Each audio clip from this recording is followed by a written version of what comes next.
तर आता मला सांगा, दोन माणसांचा स्वभाव एकसारखा असू शकतो का? नाही ना. तर बघा हा, दोन भिन्न स्वभावांची माणसं अचानक एके दिवशी लग्न बंधनामुळे एकत्र राहायला लागतात. किती भीतीदायक गोष्ट आहे नाही? आणि त्यातल्या त्यात ही दोन माणसं बायका असतील तर मग बघायलाच नको. म्हणून कुठल्याही निष्कर्षावर पोहोचण्याच्या किंवा एकमेकींना जज करण्याच्या आधी दोघींनाही एकमेकींचे स्वभाव समजून घेणं अत्यंत गरजेचं आहे.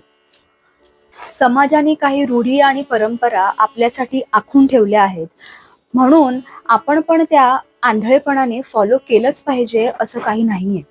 सासू म्हणजे सतत सूचना देणारी, टोमणे मारणारी व्यक्ती. ही गोष्ट गेली हजारो वर्ष आपल्या डोक्यात कोणीतरी पक्की करून ठेवली आहे. म्हणून सासू ही व्यक्ती वाईटच असते